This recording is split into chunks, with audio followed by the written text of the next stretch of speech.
1 minute बस इस video को देख लो, पूरा का पूरा गेम समझ में आएगा कि सरकार कैसे काम करता है। एक होता है गरीब, एक होता है अमीर, एक होता है पार्टी, और फिर कॉर्पोरेट, फिर गवर्नमेंट।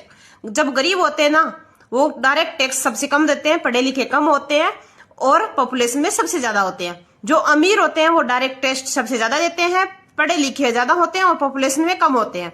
फिर आती है पार्टी। पार्टी वो होती है जो इलेक्शन लड़ता है और फिर सरकार बनाता है। फिर आते हैं कॉर्पोरेट, जैसे अडानी, अंबानी, विप्रो हो गया। तो उसके बाद आता है गवर्नमेंट। जो पार्टी इलेक्शन जीत जाती है वो गवर्नमेंट बना लेती है। अब पार्टी वाला कोई इलेक्शन लड़ने के लिए क्या चाहिए होता है? पैसा। पैसा कौन देता है? कॉर्पोरेट। कॉर्पोरेट बोलता है कि जब तुम्हारी सरकार बन जाएगी तो हमारा हेल्प करेगा ना भाई? वो बोलता है हाँ करूंगा। फिर पार्टी वाला कॉर्पोरेट से पैसा लेकर प्रचार लेकर करने कहाँ जाता है? गरीब के पास। अमीर के पास नहीं जाता, क्योंकि अमीर के पास जाएगा तो वो नखरे दिखाएगा, हमारे लिए स्कूल बनाना, हॉस्पिटल बनाना, एयरपोर्ट बनाना, सड़कें बनवाना।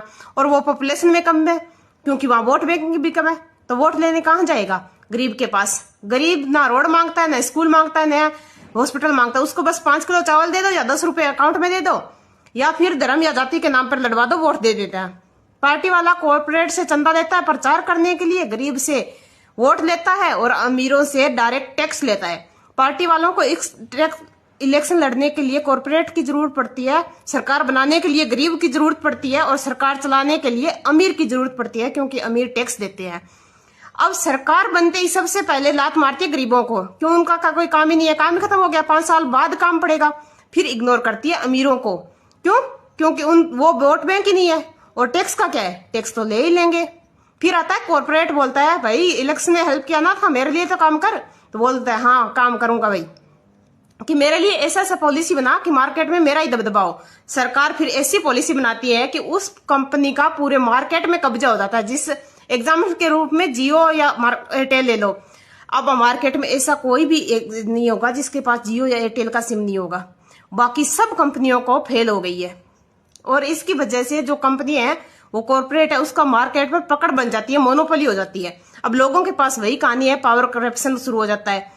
कंपनी वाले बोले पावरफुल हो गए, मार्केट पर कब्जा हो गया। सरकार होती है कि एक रूल लाते हैं कि चलो इससे ज्यादा तुम रिचार्ज नहीं बढ़ाते हैं। वो बोलेंगे नहीं भाई हम नहीं बढ़ाएंगे। सरकार बोलती है क्या बोला? सरकार है हम, सरकार के हिसाब से करना पड़ेगा, नहीं बढ़ाना। कॉर्पोरेट वाले बोलेंगे नहीं, वो 2 दिन के लिए नेटवर्क बंद कर देंगे। अब सोचो 2 दिन के लिए नेटवर्क बंद कर देंगे तो हम यहाँ 5 मिनट फोन के लिए नहीं, काम नहीं चलता, 2 दिन काम नहीं करेगा तो देश में हाहाकार मच जाएगा, सरकार पे दबाव बन जाएगा। सरकार अब जो खुशी खुशी काम कर रही थी वो कॉर्पोरेट के लिए, वो अब दबाव में, ब्लैकमेलिंग में करना पड़ता है। गरीबों से वोट लेके, अमीरों से काम लेके, काम किस लिए लग जाते हैं? कॉर्पोरेट के लिए, बड़े बड़े लीडरों के लिए। जो पढ़े लिखे लोग हैं वो सरकार पे नजर रखिए, जो गरीब है वो आटा चावल के लालच में आकर या धर्म के रूप में नेता बना देते हैं, और फिर उनकी खाते हैं और उनसे वोट लेते हैं, आपकी खाते हैं, और काम होता है कॉर्पोरेट के लिए। गेहूं के साथ साथ गुंद भी पीसता है, और इन धर्म के नाम पे, जात के नाम पे, ये सब पे हमें लड़वा देंगे, और उनका कुछ नहीं, उनसे वोट बैंकिंग लेंगे। पीसने में आएगा मिडिल क्लास।